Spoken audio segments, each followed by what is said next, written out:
सास नंबरी बहू 10 नंबरी। पूरे घर में मालती देवी का हुक्म चलता था। अपनी बड़ी बहू को वो टीवी के रिमोट की तरह कंट्रोल करती थी। चलो, देर हो रही है। 12 बजे से पहले लड़की वालों के यहाँ पहुंचना है।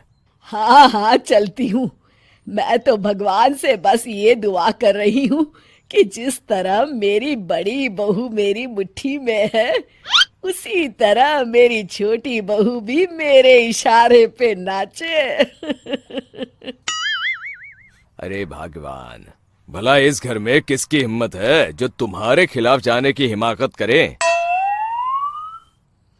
इस तरह मालती देवी अपने छोटे बेटे की भी शादी कर देती हैं। मालती की छोटी बहू फैशन डिजाइनर का कोर्स करके आई थी। उसका सपना था कि शादी के बाद वो अपना खुद का बुटीक खोले। एक दिन, क्या बात है छोटी, तू तो एक से बढ़कर एक डिजाइन बना लेती है। इसमें कौन सी बड़ी बात है दीदी? आप चाहे तो मैं आपको भी सिखा सकती हूँ। हाँ, फिर हम दोनों मिलकर एक बुटीक खोल लेंगे। लेकिन दीदी, उसके लिए तो बहुत पैसे लगेंगे। हाँ तो क्या हुआ, पैसे माँ जी से ले लेंगे। हाँ हाँ, मेरे पास तो पैसों का पेड़ है ना, तोड़ के तुम दोनों को दे दूंगी। मेरी एक बात अच्छी तरह समझ लो, मैं तुम दोनों को एक ढेला भी नहीं देने वाली। बड़ी आई बुटीक खोलने वाली। ये आप क्या कह रही हैं माँ जी? आप हमारी मदद नहीं करेंगी तो कौन करेगा? अरे अगर बुटीक खोलने का इतना ही शौक है तो अपने माँ बाप से पैसे क्यों नहीं मांग लेती? मेरे पैसों पर क्यों आंख गड़ाए बैठी हो तुम दोनों? इस तरह अपने इरादे स्पष्ट करके मालती देवी वहां से चली जाती है। अरे ये क्या दीदी, माँ जी तो साफ मुकर गई। अब हम क्या करेंगे? तू चिंता मत कर, बुटीक तो खुल के ही रहेगा। कहते हैं कि घी जब सीधी उंगली से नहीं निकलता तो उसे उंगली टेढ़ी करके निकालना चाहिए। माँ जी अपने आप को समझती क्या है? पूरी सोसाइटी जानती है कि माँ जी ने अपनी सास को घर से निकालकर उनकी दौलत पर कब्जा कर लिया है। हाँ दीदी, अब तो जैसे को तैसा करना पड़ेगा। फिर दोनों बहुएं मिलकर एक साजिश रचती हैं। एक दिन, अरे नालायक, जरा ठीक तरह से पैर दबा, बिल्कुल मजा नहीं आ रहा। खाने पीने में तो कोई कसर नहीं छोड़ती। तभी वहां बड़ी बहू हाथ में एक फॉर्म लेकर आती है। माँ जी, आपके लिए एक खुशखबरी है। सरकार सभी बुजुर्गों को हर महीने 10,000 रुपये पेंशन देने वाली है। अरे ये क्या कह रही है तू? क्या सच में मुझे हर महीने घर बैठे 10,000 रुपये मिलेंगे?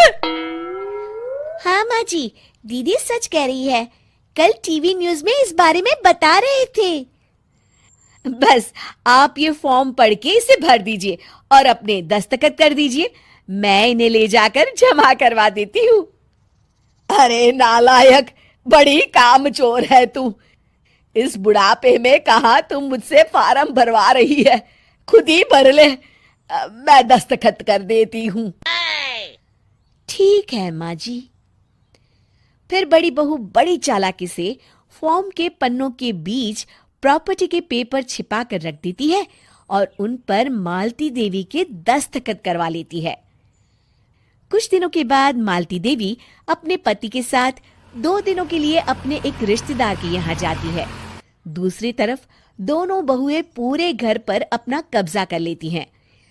मालती देवी जब अपने रिश्तेदार के यहाँ से लौटती हैं, तब अपने कमरे में ताला लगा देख आग बबूला हो जाती है। अरे नालायको, मेरे कमरे में इतना बड़ा ताला किसने लगाया है? माँ जी, ये कमरा तो मैंने अपने बेटे रोहन को दे दिया है और आज से आप बाहर कोने में जो छोटा कमरा बना है ना, वहां रहेंगी। अच्छा, मैं उस सड़ेले कमरे में रहूंगी है? तेरी ये कहने की हिम्मत भी कैसे हुई? और मेरी इजाजत के बिना मेरा कमरा देने वाली तू होती कौन है? लगता है तू भूल गई, इस घर की मालकिन मैं हूं। तभी वहां छोटी बहू आती है। अरे माँ जी, आप इस घर की मालकिन नहीं है। अब इस घर की नई मालकिन हम दोनों बहुएं हैं। ये देखिए, इन प्रॉपर्टी के पेपर पर आप ही के दस्तखत है। अरे भाग्यवान, ये तुमने क्या कर दिया? दस्तखत करने से पहले एक बार ठीक से पढ़ तो लेती। अरे लेकिन मेरी बहुएं मेरे साथ ऐसा कैसे कर सकती है? अरे तो इसमें कौन सी अचरज की बात है? तुमने भी तो अपनी सास को घर से बाहर निकाल दिया था। टूटा फूटा ही सही, शुक्र करो कि इन दोनों ने कम से कम हमें रहने के लिए कमरा तो दिया। तुमने तो अपनी सास को वो भी नहीं दिया था। आज समझ में आया, जैसी करनी वैसी भरनी।